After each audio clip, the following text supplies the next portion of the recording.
In order to answer the question, I would like to divide the concept of arts into two parts. Now, first of all, let's define what an art is. An art is a form of self expression that portrays one's thoughts, ideas, concepts, emotions, feelings to the entire world, right? And that's how I define art. Okay. Now moving on, moving on to dividing arts, like the concept of arts in two parts. So one is what I would call the transcendental art. Imagine this: I write poems in Hindi and somewhat Urdu. Yeah, so I write poems, right? When I write about time, I can do two things. I can either try to depict a clock or a watch as a symbol of time, essentially materialize it, or I can try to depict time as itself, as a concept.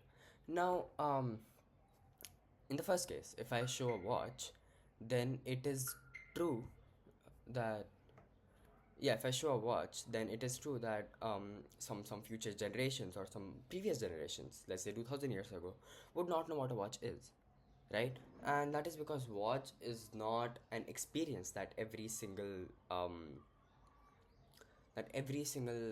person would have, right?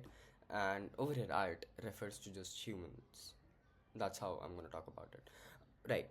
Um, yeah, so not every single person would have like an idea of what a watch is, and that's why that connects to the artist, because the artist could make that connection between the time and the watch only because they knew what a watch is.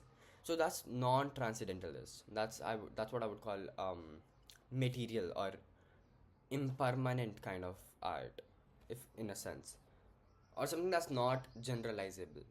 However, the concepts of knowledge, time, universe, consciousness, life, death, existence, emotions, knowledge, ideas, memory, forgiveness, kindness, and all of these, love and hate, and all of these non-material abstract ideas that every single individual in the world has experienced in some sense or the other.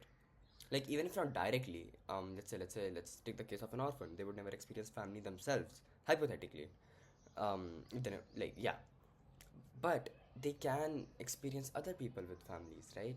And they would experience them indirectly in that sense. But these are just some concepts that everyone has direct or indirect experience too. And if you portray them as it is without trying to materialize them into something, because all materials are technically permanent or they didn't exist before. I mean, you could take stars. I guess I would say stars, like referring to stars in the form of art, would still can still keep the art and the artist separable, because everyone around the globe has access to stars, unless maybe they become invisible from like some years from now. But you get the idea, right? So if everyone in the world has access to the concept of what the artist is talking about, then the artist and the art are very separable. They're very independent. And that is because it's just an idea that everyone can interpret. And the experiences of the artist do not need to concern themselves with the concept that is being talked about. However, if the artist materializes these concepts, or if the artist talks about the materials directly in some sense or the other, um, then yeah, obviously, the artist could talk about the material because they had experience with the material. And let me give an example. In the Western poetry, in like English poetry, for example, the concept of rain is often associated with sadness, and that is because of the cold weather over there, which makes rain a very unpleasant thing. However, in India, which is an agricultural society essentially since a long time, the concept of rain is connected to nature and beauty and whatnot, and longing even. So these are the cultural differences that do demonstrate a connection between the art and the artist. However, rain is also not very transcendental as a concept, right?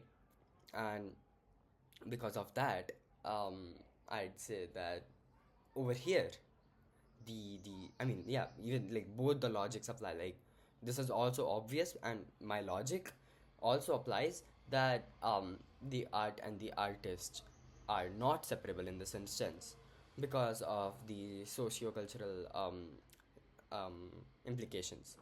And I think the art and the artist in the non-transcendental artworks are connected because of financial reasons, socio-cultural reasons, and their own personal experiences. The own personal experiences and the socio-cultural finances are just two of the subsets, two of the many subsets. But the experiences of the artist may have a huge impact on the artwork if the artwork is non-transcendentalist. Thank you.